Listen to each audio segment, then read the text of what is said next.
Hi, welcome to Gemstone Tarot. This is a reading that was inspired by a subscriber called HC, so I don't know what your name is. They watched my pick a card reading, which was a few days ago, and one of the choices had a lot to do with shadow work.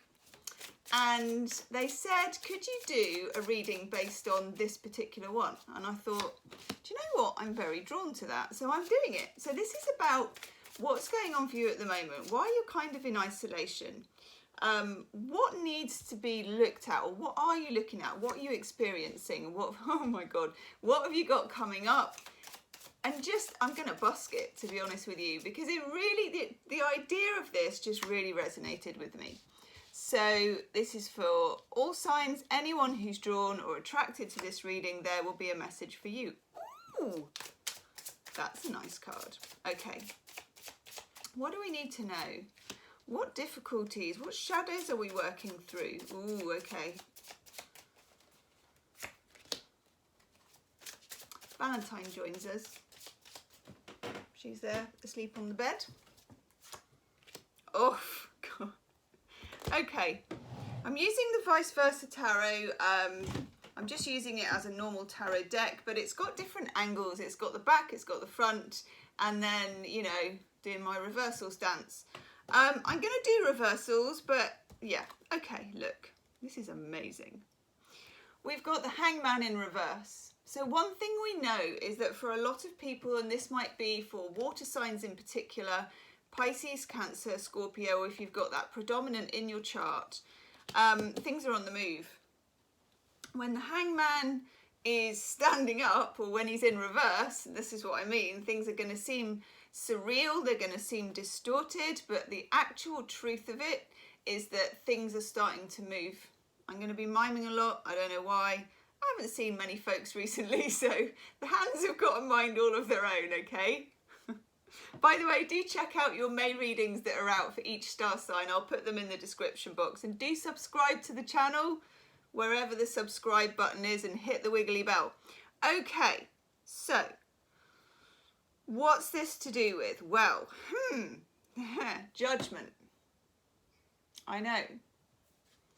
Judgment is a card of second chances. Now, it's not quite as straightforward as just, well, someone comes back from the past, or this happens, or whatever. But it is an opportunity, because Judgment always has three figures in it, past, present, and future.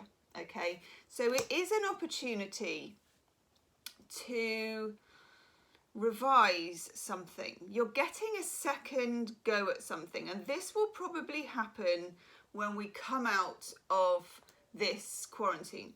Okay, we don't know when that's going to be as this goes to, you know, be published.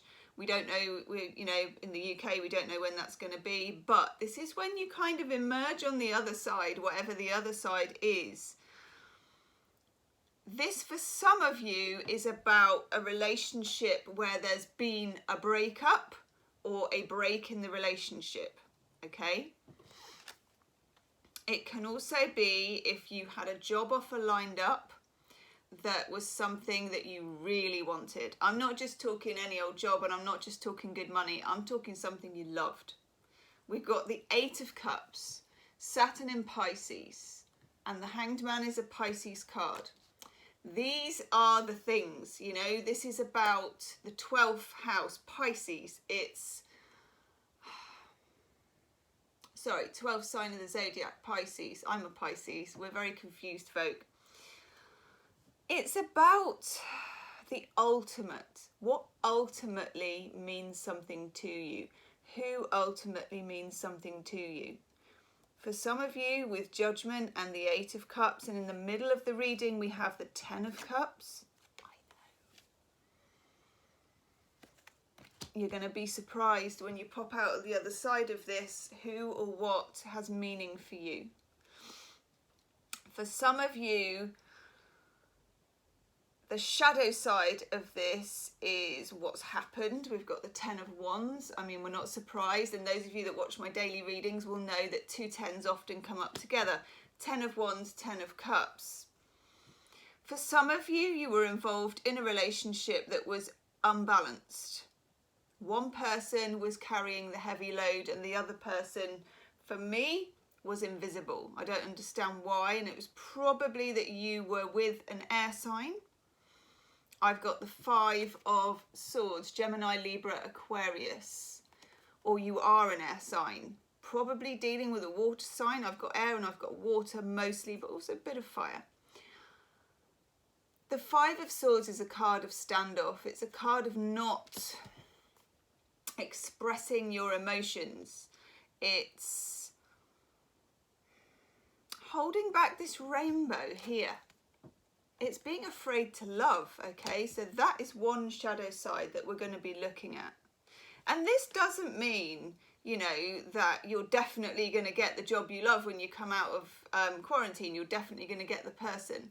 But this is about giving yourself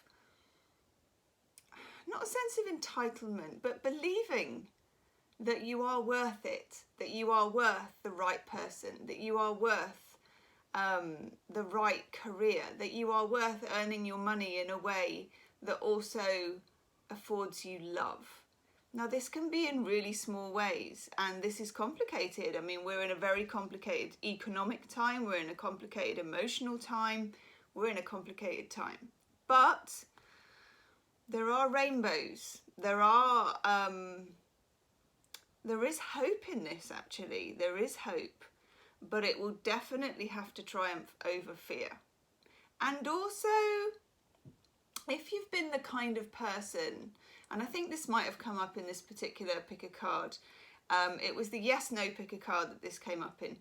If you're the kind of person that has traditionally carried the responsibility at work or the responsibility in a relationship, or felt that you needed to work for love or work for approval, particularly when you were younger, it's to do with somehow processing that need for approval from the outside and finding a way to give it to yourself. And I know that sometimes that sounds really irritating, because it irritates me. You're like, oh, self-love again, okay? But it's self-love to do with the way that others truly see you as well. In other words, you may think that people see you a certain way, and actually they're more open-hearted than you think they are, okay? Now, we have the High Priestess in the reverse. The High Priestess is the female magician. It's the internal feminine magic. It's what you absolutely know in here. So it might be worth doing the chakra stuff. I'm not experienced, as you can tell, with it, but I do it. So you can go on YouTube, just, you know, you don't have to know about the chakras. I don't know much about the chakras, but you can feel where you hold tension. Is it in the base of the spine, you know, the base chakra? Do you hold it here? Is it the throat? Is it in the head, you know? Have a look on YouTube. There's loads of free meditations for just clearing out certain chakras to do with this situation. Again, and I always recommend it, the Ho'oponopono prayer, okay? You can find it on YouTube. There's loads of people doing it. Jason Stevenson does it. Agnes Vivarelli does it. Countless people do it. For some of you, this clears a sense of responsibility that you have for other people, which should be entirely for yourself, if that makes sense. I'm not good at speaking today, by the way. Maybe it's because I'm not interacting with a lot of people, but I can feel that's a really important message, even though it's a bit jumbled, and I'm sorry about that. You can't account for the other person or the other situation, the other side of a situation. It's that whole keeping your own side of the street clean thing, okay? But it's not just, you know, not for the sake of it. When you stop reaching over, you will find that the rainbow starts to spring from you. There's a lot about rainbows here, and for one or two of you, this is very significant, okay? I know that rainbows are a bit of a thing at the moment in the UK. People are putting them in the windows as a sign of hope, but it's something personal between you and someone else, so just know. I'm Brian and Wendy Freed, Heart of the Fairy Oracle. Wow, okay.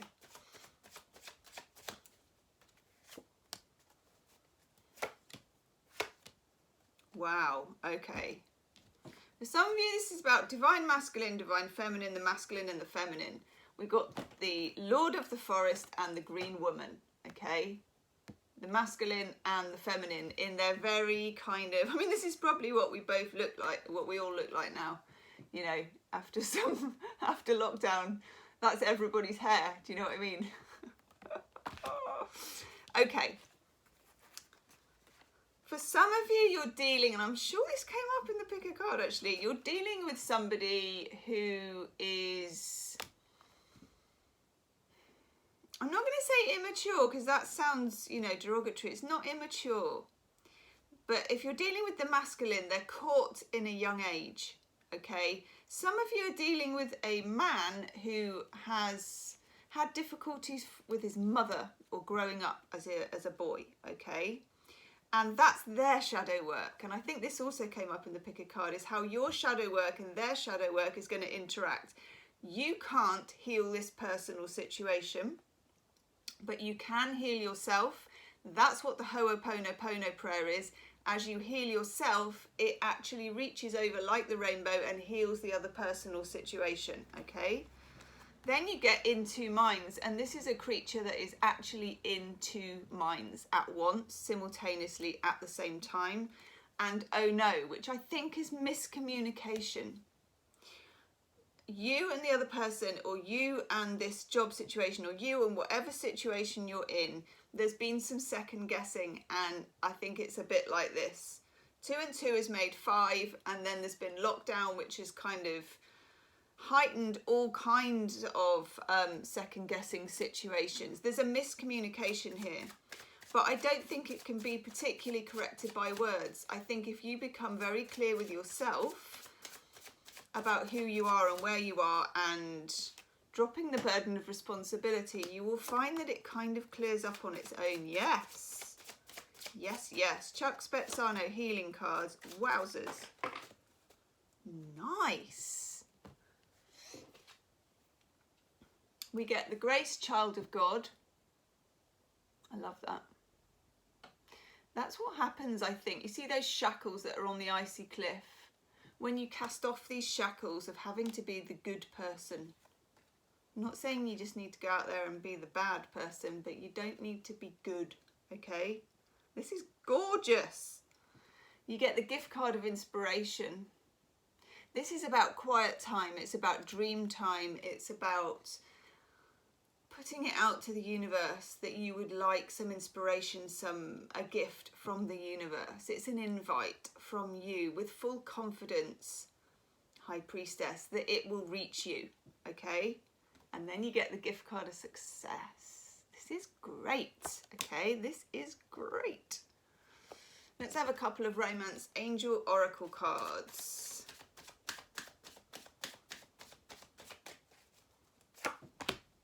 Ooh. Also, you can follow me on Instagram, Gemstone Tarot on Instagram. Interesting. Look, first card out, unrequited love. You're so afraid of unrequited love with this person, for some of you, and they're afraid of it with you. And attraction, okay? Some of the attraction with this person is the not knowing of it, which is quite strange. It's a stressful not knowing, are they as into me as I am into them? You know, it's a feeling of attraction being based on not revealing your feelings, okay? And what I think is going to happen here is that as you heal, you become more willing to be vulnerable, and so do they, okay? Heart-to-heart conversations, honestly discuss your feelings with each other. I know. I don't think that's yet, though. I think that's in the future. Healing with the Angels Oracle card. Self-acceptance. It's always about that. That is the key, okay? That is the unavoidable key, but it's also the gift. Oh, so do subscribe to the channel and hit the like button if you like this, and check out your May readings for 2020, and I'll see you soon. Namaste.